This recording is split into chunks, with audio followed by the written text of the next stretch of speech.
Brian, I've already enjoyed the kind of chit chat and banter before we get in here. So I think it's going to be a good time. Let's see if we can have some fun and maybe we'll learn Yeah, there something. we go. Well, yeah, I figured, when I first met you, and actually when Stacy connected us, I knew our mutual connection. I was like, all right, Donnie and I are going to have this. Like, we can sit and have a long chat over coffee or something, drink something like that. So, and I love what you're doing. I've always had this idea. We'll get into the summit maybe later, but because I've always had this idea of wanting to do like a just get started, conference series, because I think there's such an opportunity, like you're probably finding, of like getting people in the same room. There's just an energy. Yeah, but get ready to work harder than anything you've ever done in your life. Well, I haven't gone through even the period of doing that, so I probably would use you as a. I'd be happy to tell you everything that I fucked up. Well, I guess while we're on the topic, let's start there. I mean, why the summit? When did that idea originate? Why did you decide to go forward with it? I've for the longest time wanted to be on stages. I wanted to be, the guy that was teaching others, my background, and I was a sales trainer for a number of years. And I just love the teaching in front of people. I'm not ever going to be a keynote type of guy, but I love teaching. And because I want the interaction, I want the feedback. I'm like more like Matt Rife versus, like a Tony Robbins or something, right? I want to go heckle the crowd and work back and forth. But early on, as I was building, my personal brand, building the company, nobody knew who the hell I was. And you want to talk about having a hard time getting on stages. If you don't have some following out there or you don't have the network, getting on stages is almost impossible. So I really just got tired of being on everybody else's stage and said, screw it, I'm just going to start my own. And what was funny was I had a live that I was doing, and while doing that live, people were always dropping me ideas. One gal said, "Hey, I've got a speaking engagement for you down in San Antonio, Texas." I'm like, "Oh, that's cool. Just send me the information. I'd love to hear more about it." And then somebody else on the live goes, "Hey, if you're going to do a summit down or go down and speak in San Antonio, I'll come down too." And all of a sudden, there was a whole group of people going to go. And they're like, "Hey, if you're going to speak down there, you should rent a hotel room, and then you can work with us all. And you can teach us all in bulk." And I said, "Whoa, whoa, whoa, whoa, whoa. Let's not get carried away. If we're going to do anything, we're going to do it close to home." And I said, so maybe I'll do some sort of small summit close to home. And somebody goes, "Oh, we can call it DonnieCon." I'm like, "No, we are not calling this DonnieCon." But that's how the Badass Business Summit was originally born. So we're on year 5 of it now, and having a lot of fun. I'm curious about the struggle, because I had a couple guys on, Justin and Dylan, that started this Next Gen conference series that they're not really doing anymore. And I remember Justin telling me, like, I think they lost like $30,000 in the first year. We took 5 years before we made any money. So I was kind of curious, like, what you talked about, Brian, this is going to be a big headache, full-time gig if you're trying to do it. Like, what are some of the learnings from year 1 to year 5 that you've taken? Yeah. So we run a whole nother company. So I run Success Champions Networking, which is a B2B virtual networking groups. So add that I got a full company going, and then we're doing the summits alongside of it. So it's almost like running 2 businesses. The first thing that you will realize is speakers in general suck. And here's why they suck. Everybody thinks that you need them on your stage. So they don't promote. I mean, it's like podcast guests. How bad podcast guests are. They don't promote. They don't tell anybody about it. So you learn to say, screw them promoting it. I'll just handle it all myself. And then you do all your own marketing and everything. So a summit's very much the same way. So the people that are speaking, unless they're a household name, don't do a draw. And even if they are a household name, you're still going to have to work your ass off to sell tickets. So what people don't see on the backside of it is you got to have a killer name. You got to have killer content. You got to have a killer process. You got to guarantee phenomenal networking, meaning all the right people got to be in the room. You got to guarantee a whole overall experience. And then not only do you got to create all that, then you got to turn around and you got to sell it, which means you've got to go talk to thousands of people to get a couple hundred people into a room. So you're going to be doing workshops up to it. You're going to be doing lives, and all the things working up to it. And then the tickets will finally sell about 2 days before the actual event. So we're 10 months out from the summit right now. Luckily, we're already 50% sold out for the Badass Business Summit because we sold so well at the end of last year. We had so many people and so many sponsors come back. So we did something right. But, we will be marketing, start going in January. We'll start marketing for a September summit. But we know we're not going to push ticket sales until we get right up against it again. That's just how it always works out. So it's just a lot of work then you show up and it's like a one night stand. You get 3 days summit and then it's over and you're drained and you're automatically starting to build for the next one.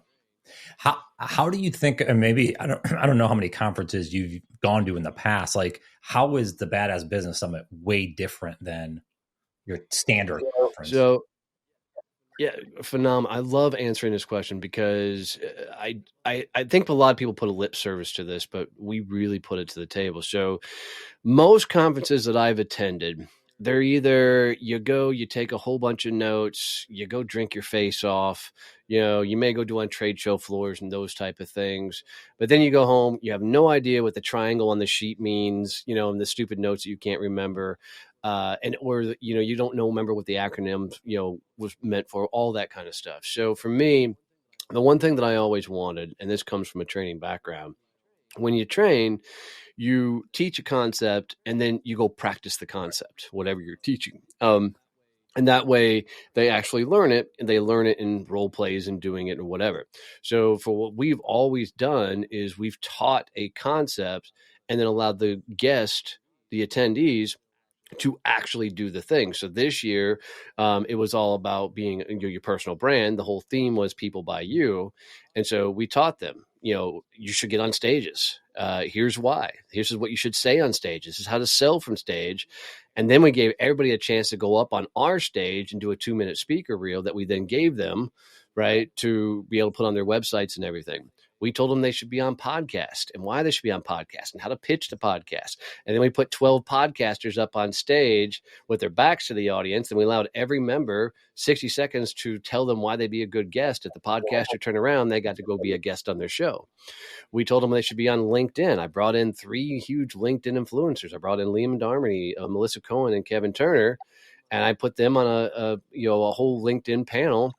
And we grilled them on how to build a community, how to make things work, right? And then we walked them all through how to do everything on LinkedIn and got them dialed in right there. So we are always going to be a summit that we're going to teach a concept and then put it in play right there. Because I don't want you to walk away and go, how do I get this started? No, I want you started. So you're getting your money's worth. Well, I think that's where a lot of conferences I've went to in the past. That's why I give kudos to Next Gen. I wish they were still doing stuff, because the amount of opportunity, to your point, to learn from what you're learning right there in person. But I also think like being able to be around people and have that conversation. There's not 5,000 people in 50 different, stages. And yes. you can't like actually have it because you have a pretty intimate conference, right? Yeah, we had 120 people this year. So now I got big aspirations. I want to do a big conference, but I don't want to lose this intimacy feel of, the conference as a whole. Like I'd love to fill Cowboy Stadium, but my biggest fear in doing so is how do I keep the vibe of 120 room people, which is not easy to do. Well, the conference that really set it off to me, they're still doing it. It's called the Major Level Creative, the Connect Conference, and Chris David Garcia. I'll give him a shout out. He's used to work for the Houston Astros, now has a creative agency. But anyways, it's around for sports creatives like that are.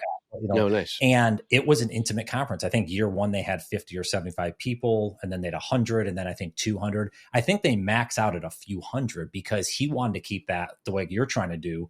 How do we have breakfast together in the same room and meet new people? Yeah. And it's not just like you walk in and just like there's 5,000 people and you're all over the place. You never actually get to have real conversations. So I love that opportunity. Yeah. I think that's where a lot of conferences, they think the content is what really matters, and people are there to learn. Don't get me wrong, but it's a networking every time at the end of the day. And if you can't put the right people in the room, they're not going to network and they're not going to come back. Luckily, oftentimes for us is we're getting your corporate escapees, the folks that, left corporate America, started their own company, and the biggest thing that they miss is they don't have the scuttlebutt anymore. They don't have the hallway conversations, the random pop-in meetings, the random, poke your head in your office and have a chit chat. So, a lot of them miss that kind of interaction. So even with our networking groups and the summit, that's part of the reason we do this now, is to give them that kind of camaraderie they had when they were in a team environment in a corporate atmosphere. So, but you got to have the network in there, and you got to give them legit opportunities to go network, or they won't come back. Well, especially with the remote aspect nowadays. I mean, sometimes if you don't go out actively pursue that, you're going to sit in your house and never meet anyone new, I mean, I'm in pajama bottoms right now because it's just comfortable to sit here all day on Zoom and everything else and work. If I got to go actually put, blue jeans on, that means it's a serious day. I'm having to drive into town. Well, help me out with, because I love the teaching aspect. I think you and I are probably kindred, spirits in that. Where did that come from for you? When did you start to get that inkling that you like to do it? It was interesting. My last career, I started off as a sales guy who sold sales training. So it's funny, is I never had any formal sales training up until that point. And now here I was selling a system that I knew nothing about. My job was to go out and find people to do it. So 2 years into doing the sales side of things, and I'd only ever been a sales guy, no sales manager, no sales leader, anything like that. The owner of the company comes up to me and goes, "Hey, you can't make any more money." And I said, "What do you mean I can't make any more money?" He goes, "I'm maxed out. I cannot take on any more training clients. You've maxed out my time and my services." I'm like, "Well, then I'm going to have to go find a new career or something, because, I got plenty left in me to go continue doing this." And he said, "Well, there's an option." I said, "Okay, what's the option?" He goes, "You become a trainer." I said, "Well, I didn't sign up to be a trainer. I signed up to be a sales guy." And he goes, "Well, but that's how you move up to the next level." So I signed up to be a trainer. And then now I had to learn how to talk to people and teach people and all these egos. And, I was not good. I was really bad at it in the beginning. And like my first ever workshop was supposed to be a 2-hour workshop. 45 minutes, I freaked out. We're just overthinking it. Looked at my, boss at the time, and I'm like, "You're going to finish." And I just walked out of the room because I was so damn nervous, with the process, because it never was in me. I never thought about it. And then I started winning, some massive awards and some of the top awards. And, I was all of a sudden growing a real large book of business. And I think what ultimately clicked for me is when you teach a concept to somebody and they go out and they do it and they win and they get the results that you were hoping they would get, and they come back and celebrate. There's no better high in the world than teaching somebody something and watching them win with it. I mean, it's just cool. Yeah. Well, I totally agree. Well, I do a lot of sales coaching now, especially to early stage founders. And even like back, I used to, my first career was as a golf professional. So I used to teach golf, but it's the same thing. It's like, there's a certain knack of if you have the skill to do it's one thing, but then being able to relate that concept to someone in a way that, because, everyone's in that room is different, and what works for one, this is why I can't stand blanket training, because I've had a lot of it, because I'm like, you and I are probably sell differently potentially. The concept doesn't, it could work, but you have to have some sort of nuance depending on the person. And absolutely. And I don't think you actually understand anything until you can teach it to somebody else, because it's a whole different dynamic. I mean, this is why so many people fail as going from the top salesperson to sales manager. It's because they don't understand how they got themselves where they are. So they have no idea how to teach it to others. And I tell you, I don't do a whole lot of training of founders in the sales side of things, but I tell you that my biggest frustration is taking myself back to the very beginning of sales, because most of our clientele, they're corporate escapees. They were an engineer, they were in operations, they never sold anything in their life. And now they've come out and they started an IT company. They started a telecom company, and like, oh crap, now I got to go sell my services. Trying to break down sales big bird style enough to get somebody else to be able to wrap their head around it and do it is not an easy thing to do. At least in my opinion. I have not been the best at, converting the things that I've done. When I did sales training, it was all into mid-market companies, so I was typically dealing with seasoned sales folks. Well, So I mean, I found that the big, and this is hopefully helpful to others listening. Like, I found that if you make it about the human, and this sounds so hokey, yes, like sales actually isn't hard. And that's why I'm so big on like the skills. Like if you learn the skill, like if you learn communication skills, right? If you mm-hmm. learn, it's not like, oh, if you write this script, they're going to sign the contract tomorrow. That's not what it's about. Certainly there's some things you can use, some tips like that. But if you understand the skills around it, now you can actually apply that to various situations. And I think that's the foundation. So someone that has zero sales skills, they're going to have a hard time relating that. They're going to try to look for, oh, I got to write this email, or I got to say, like the whole days of the closing techniques. And they probably worked in some capacity 20 years ago. Right. And so there's no, like the closing technique is like, no, you're having human conversations with people. Anyway, that's no, I think you're right. I think the struggle so all of our clients are B2B. We work with the B2B companies that sell into mid-market. And so, what we are constantly trying to get them to understand is if you went from corporate America, corporate whatever, to now running your own company, and you've never sold before, then the only sales you've seen is transactional sales. You bought a car, you dealt with that sale. You bought a house, you dealt with that sale. You walked into a furniture store, you were bombarded with the clipboard as soon as you walked in, right? So they literally have no concept of just going and having a conversation with somebody. Like it's completely foreign to them because the only thing they've experienced is bad sales.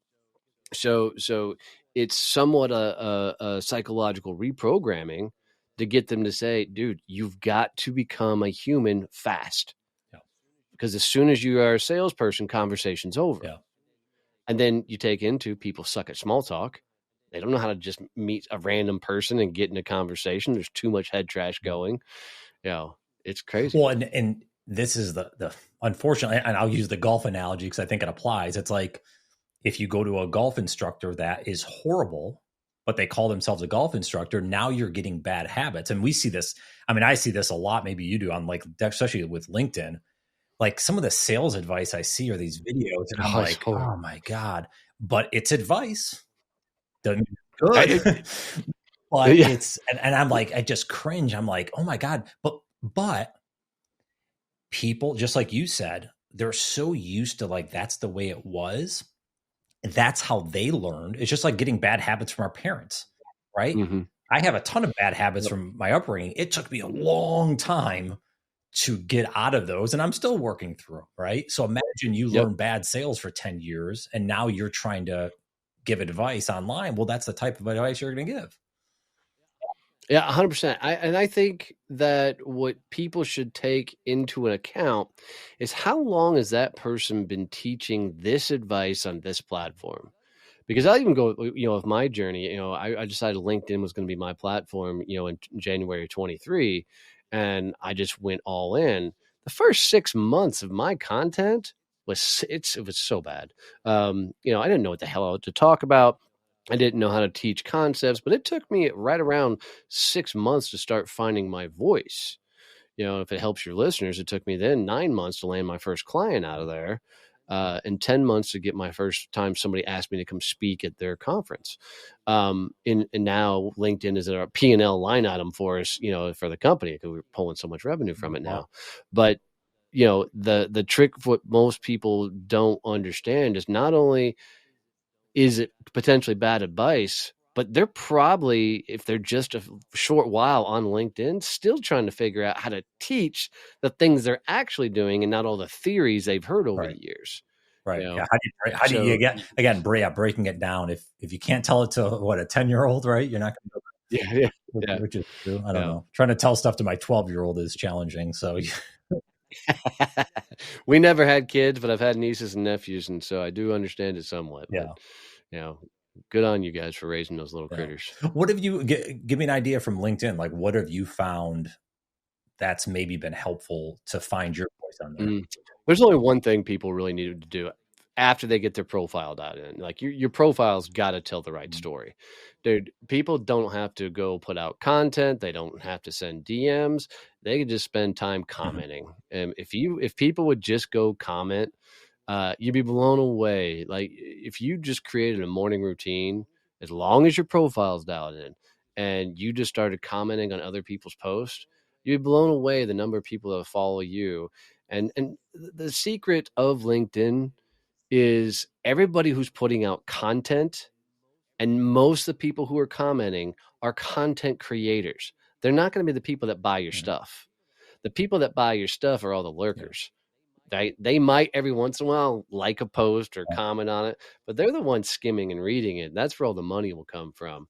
So by commenting on other content creators' stuff, if you do put out a post, they'll come back and comment on yours. And it's just a cool effect. You don't need pods and all that stupid crap out there. You just need the ability to jump on LinkedIn, go up to the search bar, type in anything. Like I've typed in Harry Potter because I geek out. I got the Deathly Hallows on my forearm, right? Let me see it.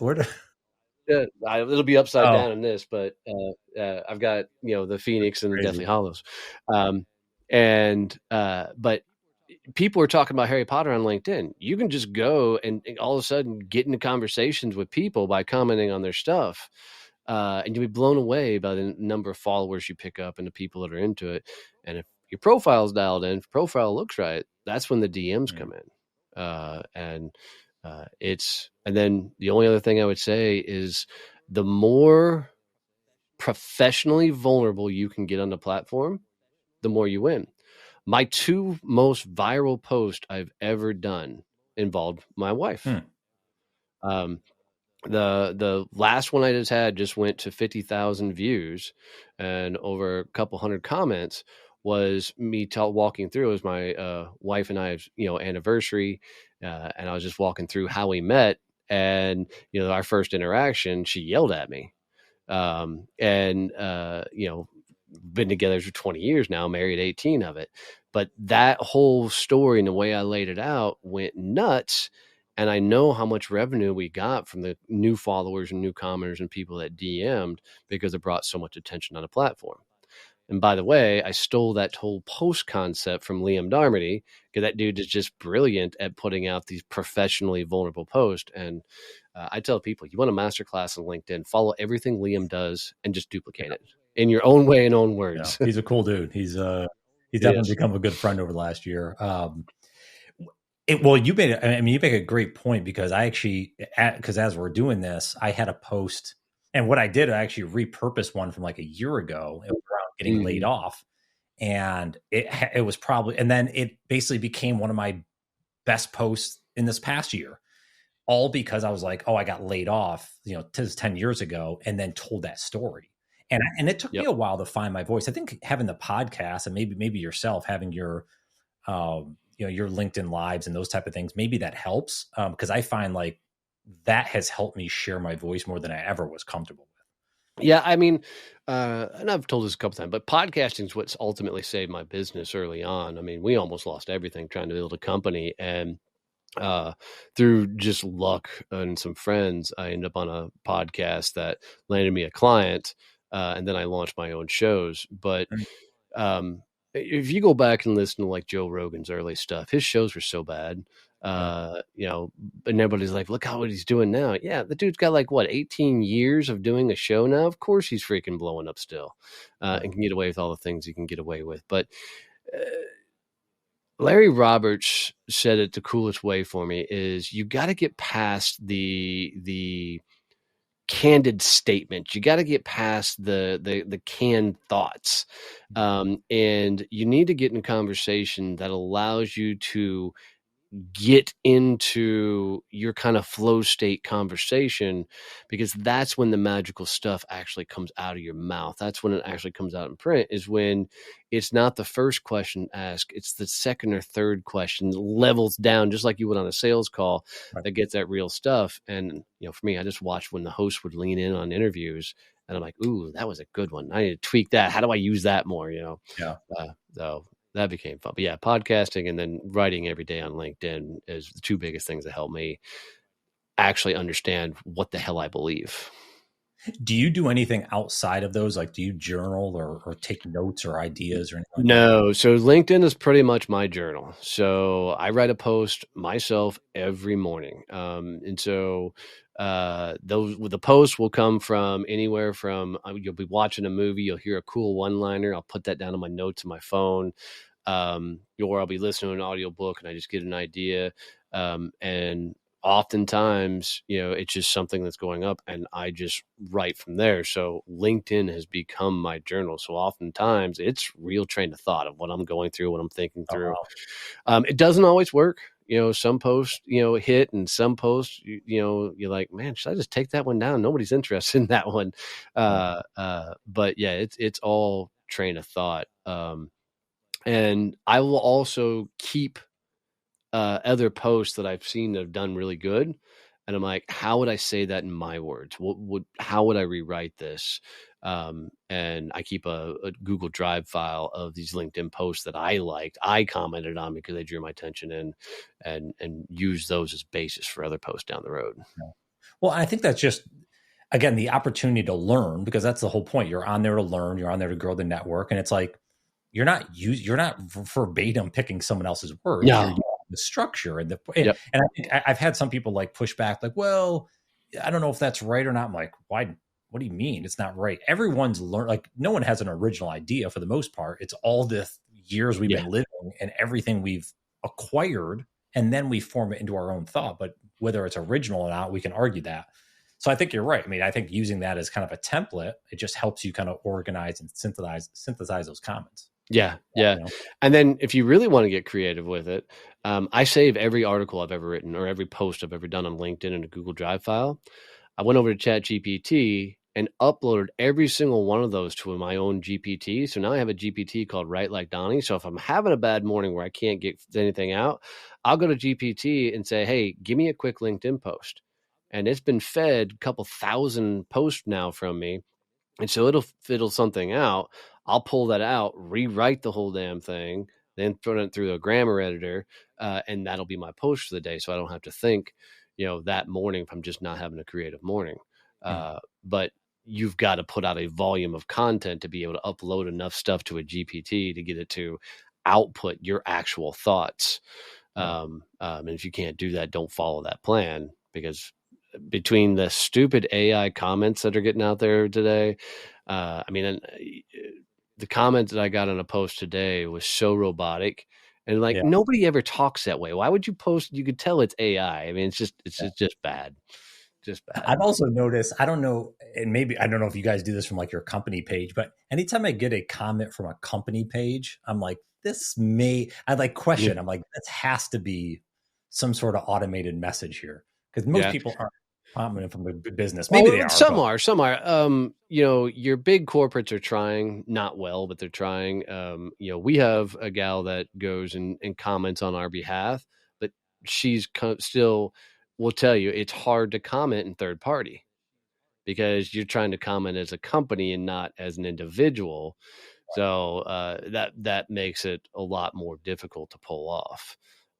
It's not always easy to find the right content that's worth, commenting on from a company perspective. Yeah.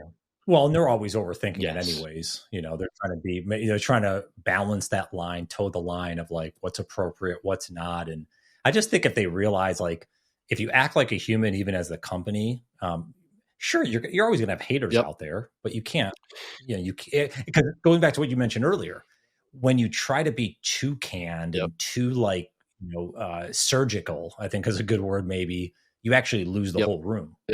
Might as well pick one side. Yeah. I found that, since our client base are these corporate escapees, I get away with a lot more than somebody who's in corporate America. Like, I can wear a ball cap, I can cuss, I can be a lot more rough around the edges. If you're in a corporate environment working for a corporate entity, you don't get that luxury.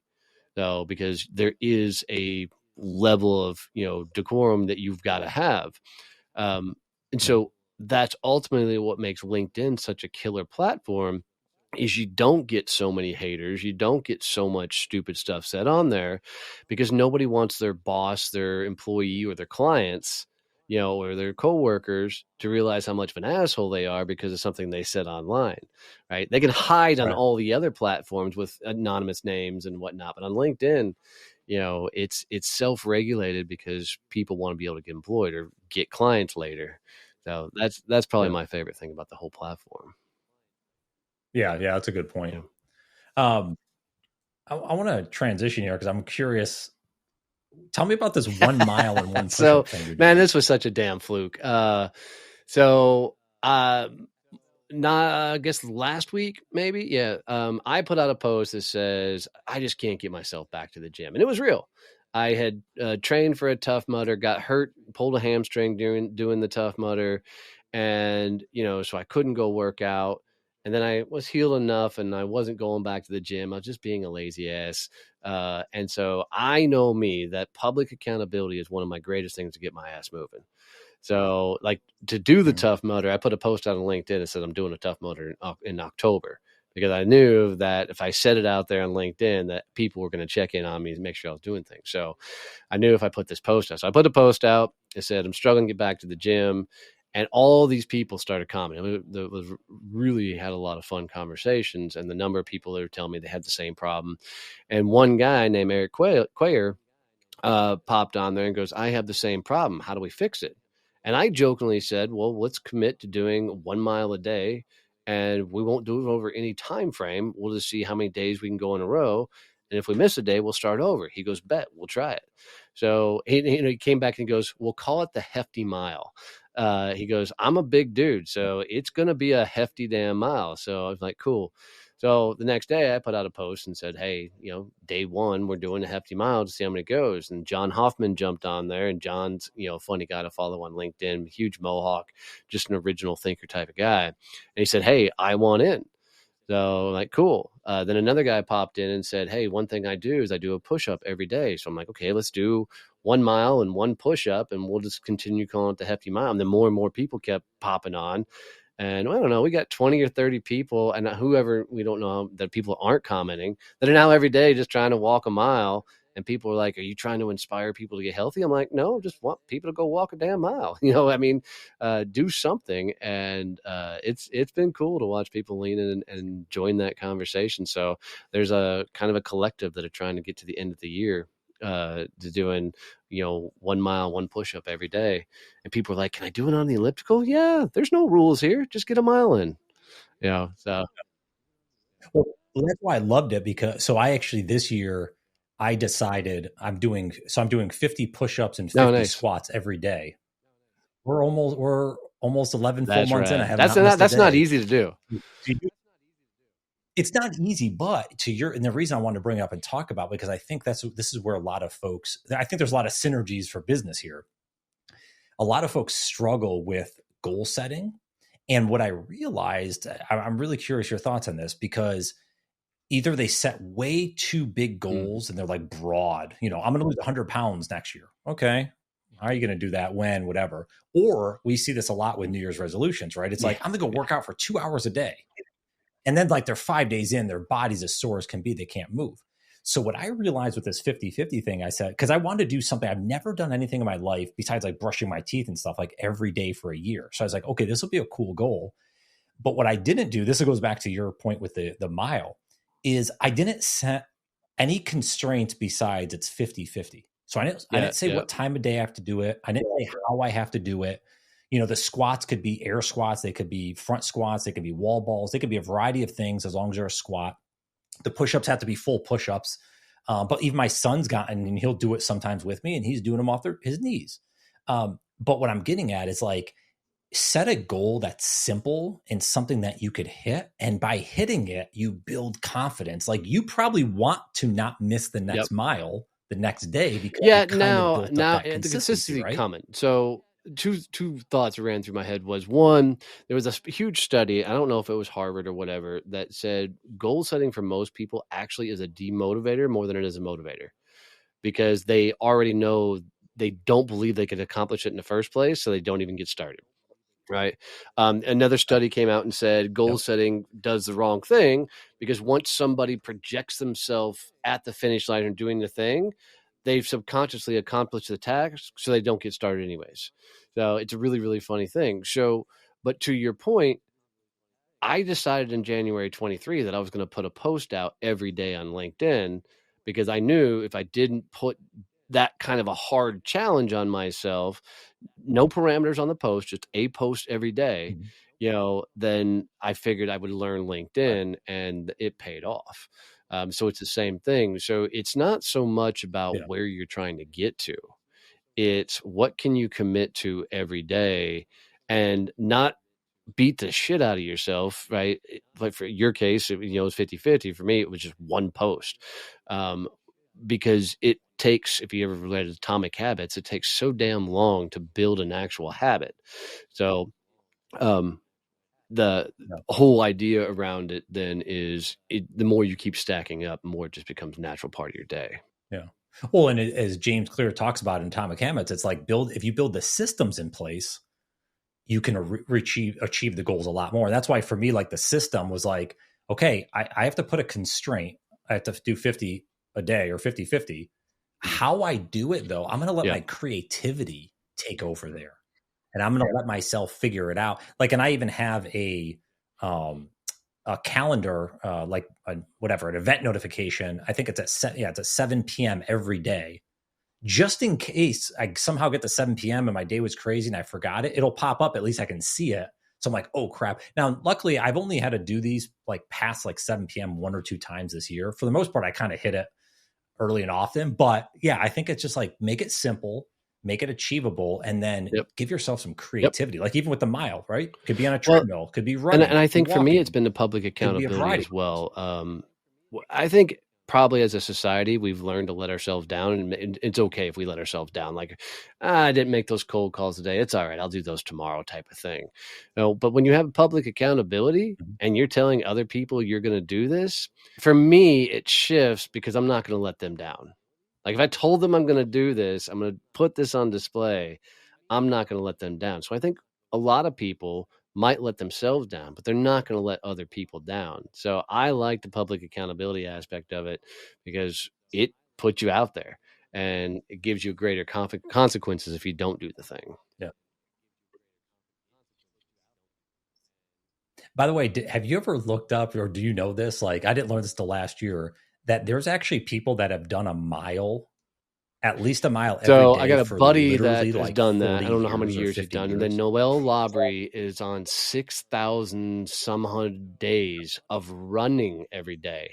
Doesn't matter the distance. But she's done over 6,000 days. And she just started, her whole thing, come streak with her, because she calls herself a streaker, because she's done so many days in a row. It's her streak. She's got a whole speech around it and Oh. everything. It's really great. I like that. But yeah, she's done, I think, over 6,500 days straight of running every freaking day. But 40 years is insane to me. Yeah. Yeah. If you type in, I'll challenge people, they want to do this, like type in whatever, like mile Wow. streaks or running streaks or something. There's like literally like a whole website for it. And there's people that track it, and like, yeah, it's like, I think the current active streak, I don't remember. I looked at this because I did a half marathon recently and I was curious. I was like, oh, let me check this list. Yeah. And it was like 40, I think it was like 45 or 50 years, the active person. Can you imagine every day for 50 years doing at least a mile? Like, you got to find your way. It might be It's snowing. It like might be you're watching those sick, guys do whatever. I mean, that's pretty impressive. what's the fitness challenge craze that everybody got after? Oh shit, it was Andy Frisella's thing. I can't remember, but you had to work out like twice a day. You had to read 200 pages. 75 hard. That's it, right? Well, I'd never even sign up for that thing, right? Because no desire to punish myself like that. But because one of those exercises has got to be outside, there's some pretty crazy Right. limitations on it, that what you can and can't do. And the people that have gotten through that, freaking kudos to them, because that's just not an easy thing to do. Because life happens, you get going, and next thing you know, you find yourself on a vacation, and you're like, well, shit, I got to get this thing done. And you might be at the airport and like, okay, guess I'm doing my workout here. Yeah. Yeah, I got to figure that out. Well, I'm curious, and as we kind of wrap up, I'd love to spend more time with you. What are you seeing now? Because obviously we're at the end of Yep. 2024. This is different. Your advice would be different than 5 or 10 years ago. What are you seeing with folks that you're working with, maybe where they're struggling today to either get started or, kind of get unstuck Not so with their much life? as Like where are you excuses, finding you're hearing the but one or two big explanations, excuses? which is makes a lot of sense for me, is information overload. We've never been in a state of time where everything was at our fingertips, and so when people are getting fed too much information, they're not starting. They're not doing the things because um, I'll go back to like talking about trying to teach, founders how to freaking, sell, and they've never sold before. They're like, okay, I've got to have the website, I've got to have a list, I've got to have people to call, I got to do my LinkedIn, I've got to do social media, I got to build a funnel, I got to do, and they get themselves worked up into this state of mind where it's just too much and they don't know where to start. And all the information that's out there that tells them how to start is usually some jackass just trying to sell them something. Like, oh, you need this funnel, no, you need this course, oh, you need to start your own community. And at the end of the day, you need to pick one thing and sell that one thing. Like, you don't hardly need a website, right? You need some place where people can pay you and you can do your service, whatever it is. And it's just so much information, so much bad information, and so many people peddling their wares. It's really hard for people to figure out where to start. So I always tell them, find the person that's doing the thing that you want to be doing at the level you want to be doing it, and then figure out what did they do along the way. If you can get a meeting with them, get a meeting with them, right? If you can't get a meeting with them, go back through their journey, go back through their old social media and see the things that they did and what was their grind. Because anybody in business for sure that's found success went through some sort of grind to get there.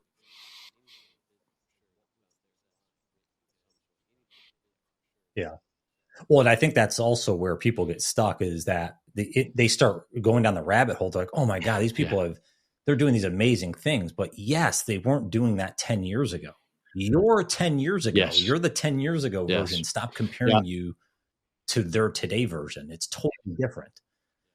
And I know I fall into that trap. I've learned to start while. looking I at people that are doing some now, really, really cool things but instead of looking at them in that kind of, holy crap, look what they're doing.